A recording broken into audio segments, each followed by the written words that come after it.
My girlfriend texted, "Your promotion party is boring. Leaving with Jake. Don't wait up." I replied, "Drive safe." Then I changed the apartment locks and had her belongings delivered to Jake's address. The next afternoon, building security called saying she was demanding to be let in. I, 31 male, got the promotion I'd been grinding for over 2 years. Senior account director, 20% raise, corner office, the whole thing. My company threw me a party Friday night. Nothing crazy. Rented out a restaurant's private room, open bar, about 40 people. Coworkers, couple of college friends, some family. And my girlfriend Natalie, 29. We'd been together 18 months. She moved into my apartment about 6 months ago. My apartment, I'd had it for 4 years before meeting her, lease in my name only. She contributed $600 monthly toward expenses, which I honestly didn't need, but she insisted on. The party was fine, people congratulating me, telling work stories, my boss giving a speech about my dedication and vision. Standard corporate stuff. Around 9 p.m., I'm talking to my college buddy Rick when I notice Natalie standing near the bar with Jake. Jake's one of my coworkers, junior designer, maybe 25, does decent work. They're laughing, standing pretty close. Whatever. She knows people here. She's allowed to talk to them. 9:45 p.m., my phone buzzes. "Natalie, this party is so boring. Everyone's just talking about work stuff I don't understand. Jake offered to show me this new cocktail bar downtown. Leaving now. Don't wait up." I stared at that text for a solid 30 seconds. Your boyfriend's promotion party, the biggest career achievement of his life so far. And you're calling it boring and leaving with another dude. I looked up. She was already walking toward the exit, Jake holding the door for her. She glanced back, saw me watching, gave a little wave and smile like she was doing nothing wrong. Me, drive safe. Didn't argue, didn't call, just watch them leave. Rick noticed. "Was that Natalie leaving?" "Yep." "With Jake?" "Yep, bro, yeah." Stayed at my party another 2 hours. Smiled, thanked people for coming, accepted congratulations. Inside though, ice cold clarity. Got home around midnight. Natalie's stuff was everywhere, like always. Her yoga mat in the living room corner. Her fancy skincare products covering half the bathroom counter. Her clothes mixed with mine in the closet. Not anymore. Called a 24-hour locksmith. Guy arrived at 1 a.m., changed the deadbolt and the handle lock. $280, worth every penny. Then I started packing. Everything that was hers went into boxes and suitcases. Her clothes, her shoes, her random decorative pillows she'd bought without asking, her collection of scented candles, everything. Took until 4 a.m., but I got it all. Sat on my couch, surrounded by her boxed-up life, and pulled up Jake's address. Found it on the company directory. We have everyone's info for sending packages and stuff. He lived in an apartment complex about 20 minutes away. Downloaded one of those delivery apps where you can send basically anything. Paid for a truck and 2 movers. Scheduled pickup from my place for 9 a.m. Delivery to Jake's address. Added a note, "Natalie's belongings. She left with the owner of this address last night. Have a great life together." Cost me $340 for the whole service. Went to bed at 5 a.m., slept surprisingly well. Update 1 Saturday morning, movers showed up at 9 a.m. like scheduled. Professional guys, didn't ask questions. Loaded up all her stuff, took 3 trips to their truck. By 10:30 a.m., my apartment looked like she'd never lived there. Felt lighter immediately. Opened all the windows, let fresh air in. Made coffee, sat on my couch, and just breathed. My phone started ringing. Natalie. Ignored it. She called 6 more times, then text started. "Natalie, why aren't you answering? Where are you?" "I'm coming home." I didn't respond. Just waited p.m. My building's front desk called. "Mr. Hayes, this is Dennis at the front desk. There's a woman here, says she's your girlfriend. She's trying to get up to your unit but her key isn't working. She's getting pretty upset." "Her name Natalie?" "Yes, sir. She's not my girlfriend anymore. She doesn't live here. Please don't let her up." "Sir, she's saying she has belongings in your apartment." Had, past tense. I had her belongings delivered to her new address this morning. She's no longer a resident. If she continues making a scene, call the police for trespassing." "Understood, sir. I'll handle it." Hung up. 30 seconds later, my phone exploded. "What the hell?" Me up. Why isn't my tea working? This is my home. No, it's my home. Your name was never on the lease. You were a guest who contributed to expenses. You can't just kick me out. You left my promotion party with another guy. Texted me it was boring, so I figured you'd moved on. Your stuff is at Jake's place. Good luck. What? You sent my stuff to Jake's? Yep. Cost me $340, but worth it for the peace of mind. You psycho. It wasn't like that. We just got drinks. At 10 p.m. on my promotion night, after calling my party boring, sure, my phone rang again. Different number, probably her friend's phone. Ignored it. Then Dennis called back. Mr. Hayes, she's left the building, but she's called the police. They're on their way. Just wanted to give you a heads up. Thanks, Dennis. I appreciate it. Waited. About 20 minutes later, knock on my door. 2 officers, 1 older guy, 1 younger woman. Mr. Hayes, we got a call about a domestic dispute. Officers. I invited them in. Here's the situation. My girlfriend, ex-girlfriend as of last night, left my promotion party with another man. Texted me it was boring and left with him. I came home, changed my locks, packed her belongings, and had them delivered to that man's address this morning. She's not on my lease, never paid rent, just contributed to expenses. She's now claiming I illegally evicted her. The older cop looked tired. Do you have documentation that this is your apartment? Yes, sir. Showed them my lease, utility bills in my name, everything. And she's not on the lease? Correct. She moved in about 6 months ago but never signed anything. It was casual. She gave me $600 monthly, but there was no formal rental agreement. The younger officer spoke up. Did you give her any notice before changing locks? She abandoned the residence last night. Texted me she was leaving and not to wait up. I took that as her moving out. The older cop actually smiled a little. Sir, I can't give you legal advice, but technically she established residency. You might have to go through formal eviction if she pursues this. That said, he glanced at his partner. Given that she voluntarily left, took her belongings with her, well, you had them delivered, and there's no rental agreement, it's murky at best. Probably civil court territory, if anything. Do I need to let her in? No. This is your residence. She has no legal right to enter without your permission. If she continues harassing you or the building staff, that's a different issue. They left after making me sign a statement about what happened. Gave me a case number in case I needed it. Phone buzzed again. Unknown number. This is Jake. What the hell, man? You sent all her stuff to my place? Me? You left my promotion party with my girlfriend at 10 p.m. Where else should I send it? Unknown. We just got drinks. Cool story. You guys have fun playing house now. I have a girlfriend. She's pissed off that some random woman's stuff just showed up at our door. Oh, that's perfect. Sounds like a you problem. Maybe don't leave parties with other people's girlfriends. Block that number too. Update 2 Sunday morning. I woke up to a voicemail from Natalie's mom, Diane. Lovely woman. Always liked her. Until this. How dare you throw my daughter out like trash, after everything she's done for you. She's been crying all day. You humiliated her. Send her an apology and let her come home right now or I'm calling a lawyer. Everything she's done for me? Like leave my promotion party? Didn't call back.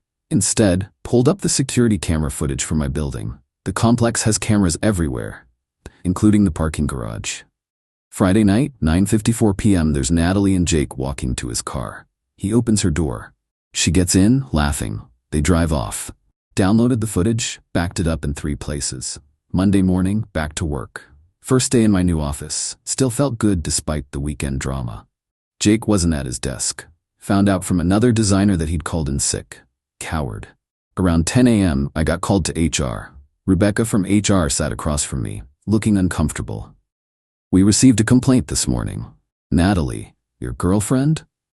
Ex-girlfriend. Right, she's filed a formal complaint claiming you've been harassing her and that you created a hostile situation involving Jake from the design team. I blinked. Harassing her how? She claims you've been sending threatening messages and that you sent explicit materials to Jake's residence to intimidate him. Explicit materials? Her words were intimate belongings. I actually laughed. Her intimate belongings were her clothes, shoes, yoga mat, and about 50 scented candles. I had movers deliver them Saturday morning after she left my promotion party with Jake Friday night. Rebecca's eyebrows went up. She left your promotion party with Jake? Texted me it was boring and left with him around 10 p.m. I have the texts. I have building security footage of them leaving together. I came home, changed my locks, packed her stuff, and had it delivered to Jake's address, since that's apparently where she wanted to be. Do you have this footage? Pulled it up on my phone. Showed her the timestamp. Natalie and Jake leaving together, looking pretty cozy. Rebecca watched it twice. Does Jake know you're showing me this? Jake called in sick today, probably because his actual girlfriend wasn't thrilled about my ex's stuff showing up at their place, which I discovered when he texted me Sunday asking why I'd sent it there. Jake has a girlfriend? Apparently. Rebecca was quiet for a minute. Then, okay, I'm going to recommend we drop this complaint. You didn't do anything wrong. This is personal relationship drama that happened outside work hours. The fact that Jake was involved is unfortunate, but you didn't create that situation. Thank you. That said, I'd avoid any contact with both of them going forward. Can you do that? Already planned on it. Got back to my office. 30 minutes later, Jake appeared in my doorway, looking like he hadn't slept. Can we talk? Not really interested. Look, man, I messed up. Natalie said you two were basically over, that you were just going through the motions. She said the party was torture for her, and could I give her a ride home? That's it. I swear nothing happened. Then why'd your girlfriend freak out about her stuff showing up? He looked miserable. Because Natalie started crying on my doorstep Saturday morning, saying you'd thrown her out with nowhere to go. My girlfriend Zoe thought I'd been hooking up with her. We've been fighting all weekend. Zoe almost left me. Again, sounds like a you problem. You left my party with my girlfriend without asking me. You gave her a ride that lasted until sometime after midnight based on when she tried calling me. Whatever happened or didn't happen, you made a choice. Live with it. She manipulated me, man. I see that now. She played both of us. Cool, we done here? He left looking defeated. Tuesday, things got weirder. Natalie's best friend Lauren showed up at my apartment building. Dennis called me. Mr. Hayes, that woman's friend is here. Says she needs to get some items Natalie forgot. Medications. What medications? He asked her. Came back, birth control and her anxiety prescription. I thought about it. Tell her to wait 15 minutes. I'll bring down anything medical. Went through the apartment one more time. Found her prescription bottles in the bathroom cabinet behind my stuff. Her birth control and anxiety meds, both in my name because my insurance covered her as a domestic partner equivalent through my company benefits. Wait, my benefits? Checked my HR portal. Sure enough, I'd added her as a domestic partner 6 months ago to save her money on insurance. She'd been using my coverage this whole time. Called HR back. Rebecca, quick question. If I remove a domestic partner from my benefits, when does that take effect? Immediately, but they'd get COBRA continuation options. Remove Natalie effective today. We're no longer together. Done. She'll get a notification in her email. Went downstairs, handed Lauren the prescriptions. Here, tell her she's off my insurance as of today. She'll get a COBRA letter. Tell her to stop contacting me, stop sending people here, and move on. Lauren looked furious. You're such a bastard. She loved you. She left my promotion party calling it boring, with Jake. At 10 p.m., that's not love. It was a misunderstanding. Then she misunderstood her way right out of my apartment. Have a nice day. Wednesday, got a letter from a lawyer. Natalie was threatening to sue for illegal eviction and emotional distress. Wanted $15,000 for pain and suffering, moving expenses, and replacement of items I allegedly damaged or stole. Called my own lawyer, guy I'd used for my lease review years ago. Explained everything. Sent him the texts, the footage, the timeline.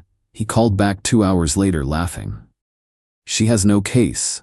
Zero. You could argue she abandoned the property. She wasn't on the lease. She left voluntarily with another man. You carefully packed and delivered her belongings at your own expense. And she's claiming emotional distress after calling your promotion party boring and leaving with a coworker? Tell her lawyer to kick rocks. He drafted a response. Basically, bring it. Will counterclaim for harassment and frivolous litigation. Her lawyer went silent after that. Final update. It's been 3 weeks. Things have settled into a weird new normal. Natalie finally stopped trying to contact me directly, but the entitlement continued through other channels. Her mom sent me a bill for storage fees because apparently Natalie had to put some of her stuff in a storage unit. $240. I didn't pay it. Her sister called my mom, somehow got her number, trying to guilt trip her into talking sense into me. My mom, bless her, shut that down fast. My son got promoted, and your sister left his celebration party with another man. I think he showed remarkable restraint. Found out through office gossip that Jake and his girlfriend Zoe actually broke up. Zoe couldn't get past the whole situation. Jake's apparently miserable, and while I should probably feel bad about that, I don't. He made his choices. Natalie sent one final text from yet another number 2 weeks ago. Unknown. I hope you know you ruined my life. I'm living with my parents. I lost my insurance. Jake's girlfriend dumped him because of your drama. You could have just talked to me instead of being cruel. I almost didn't respond, but then I did. You texted me that my promotion party was boring and left with another guy. That's not a miscommunication. That's disrespect. I didn't ruin your life. You made a choice and found out there were consequences. Hope you find someone whose accomplishments don't bore you. Block that number 2. The apartment feels different now. Quiet, but in a good way. I got rid of her decorative pillows, threw out the scented candles, seriously 50 of them, and rearranged furniture. Bought myself a new TV with part of that raise. Put up some art I actually like instead of the abstract stuff she'd insisted on. Work's been good. The promotion came with actual responsibility, but I'm handling it. Jake transferred to a different department. Graphic design instead of UX. We don't interact anymore, fine by me. The $600 she used to contribute? Don't even miss it. Turns out I was subsidizing her lifestyle way more than I realized. She'd been using my Netflix, Hulu, Spotify, Amazon Prime, my gym membership, my insurance. When I added it all up, I was covering about $300–400 yearly in services she just assumed she could use. Now my subscriptions are all password changed and locked down. Her lawyer's demand letter never went anywhere. My lawyer's response shut that down hard. No lawsuit, no settlement, nothing. She just went away eventually. Ran into Dennis at the front desk last week. He grinned when he saw me. That woman ever come back? Nope. Good. She spent 20 minutes screaming in my lobby that day. Not professional. You did the right thing. Thanks, Dennis. Started seeing someone new a few weeks ago. Met her at a friend's barbecue. Her name's Kelsey. She's a veterinary assistant, and when I told her about the promotion, she was genuinely excited for me. Asked questions about my work, wanted to hear about my projects, celebrated with me. What a concept. We're taking it slow, but it's refreshing. No drama, no manipulation, no calling my interests boring. Just actual mutual respect. Did I lose anything in this situation? Sure. 18 months I spent with someone who clearly didn't value me. Some money on locks and moving services. Had to deal with HR complaints and legal threats. Lost a few mutual friends who bought Natalie's victim narrative. But I also gained something. Clarity. I won't tolerate disrespect. I won't be a doormat. If someone thinks my achievements are boring and my company is worth ditching for some 25-year-old coworker, they can find their way to the exit. The locks change for a reason, both literally and metaphorically. Natalie wanted to leave? She left, but she left everything behind, including the comfortable life she'd built on my foundation. She thought she could have both, the security of living with me and the excitement of whatever she was chasing with Jake. Turns out life doesn't work like that. You make choices. Choices have consequences. She chose to leave my promotion party. I chose to treat that as permanent. No regrets.